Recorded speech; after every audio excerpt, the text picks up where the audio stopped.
आज हमारे साथ हैं मऊ जिले के एक नेता माननीय ओम प्रकाश बागी जी, जो कि एक प्रखर वक्ता हैं।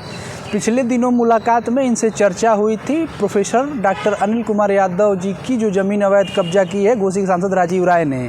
तो सर, इस पर बताएं कि अभी तक पिछले बार आपसे बात हुई थी और इस समय में काफ़ी समय बीत गया है, तो इस पर ज़िले के अधिकारियों द्वारा कोई कार्यवाही क्यों नहीं हो रही है? देखिए, सबसे पहले तो मैं आपके चैनल को बहुत बहुत बधाई देता हूं कि आपने मुखर होकर के इस प्रकरण पर हमसे बाइट ले रहे हैं।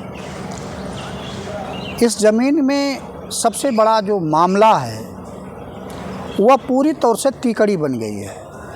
एक तरफ न्यायपालिका की कि सांसद राजीव राय सबसे पहले जाकर के न्यायालय में, जबकि यह देखना पड़ता है कि सामान्य व्यक्ति अगर मुकदमा करने जाए तो एक तरफा उसको स्टे नहीं मिलता है। दोनों पक्षों को सुनने के बाद अगर जेन्युइन है तो न्यायालय स्टे देता है।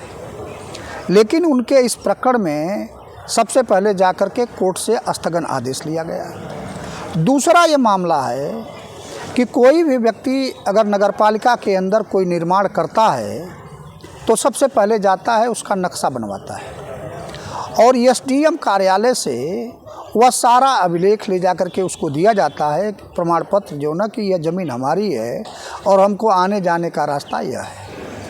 लेकिन इस मामले में जो महानगर पालिका का जो जेई है जिसने नक्शा तैयार किया है, वह इतना दबाव में रहा होगा या इतना पैसा ले लिया होगा कि उसने कोई पेपर देखा ही नहीं। वह सीधे जो स्टाम्प पेपर है उसी को मान करके, जिसमें उन्होंने फोर्जरी करके एक रास्ता बनवाया है, काल्पनिक रास्ता तैयार कराया है कि हमको आने जाने के लिए 20 वर्षों से रास्ता है, और उसी को दिखा करके उसने नक्शा पास कर दिया। और नक्शा पास करने के बाद फिर वही व्यक्ति एक दहशत पैदा करने के लिए कि लोग डर जाएं, आगे न जाने पाए, जा कर के पाटियाला कोर्ट में मानहानि का दावा करता है। और जब मानहानि का दावा करता है तो वह सोचता है कि यह लोग पूरी तौर से डर जाएंगे और डरने के बाद कोई कार्रवाई नहीं करेंगे। लेकिन यह रास्ता पूरी तौर से साफ जा रहा है। हर हालत में सांसद के ऊपर एफआईआर होगा और जितने भी उसमें संलिप्त हैं वह सभी लोगों के खिलाफ कार्रवाई होगी। मास्टर प्लान का जो जेई है, वह जो नक्शा पास किया है, वह भी बच नहीं पाएगा। जब कागज़ में कोई नक्शा कोई रास्ता है ये नहीं है, तो फिर इसने नक्शा कैसे पास कर दिया? मऊ की भौगोलिक स्थिति को भी उसने नहीं देखा, जो बताए उसी पर उसने ले जाकर के दबाव में पास कर लिया है। और इधर भी हम ये देखते हैं अपने बचने के लिए कि मेरे ऊपर एफआईआर दर्ज न होने पाए।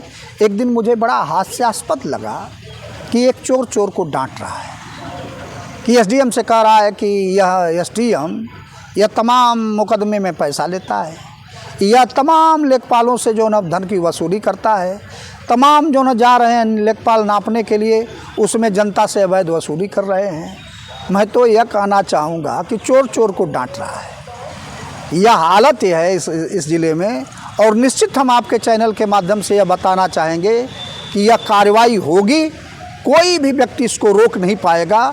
और यह लड़ाई हर स्तर पर लड़ी जा रही है और आने वाले भविष्य में हम इस पर एक बड़ा आंदोलन करने के लिए बाध्य होंगे, जो प्रदेश देश में एक नज़ीर बनेगा, ताकि आम जनता कहीं भी शोषण और अन्याय हो तो उसके खिलाफ खड़ा हो सके। इन्हीं सब बातों के साथ मैं निवेदन करूंगा कि आपके चैनल को अधिक से अधिक लोग शेयर करें, सब्सक्राइब करें और कमेंट करें कि आप कहां से इस चैनल को देख रहे हैं। मैं इसी के बाद मैं अपनी बात समाप्त करता हूं। आपको बहुत बहुत बधाई, धन्यवाद।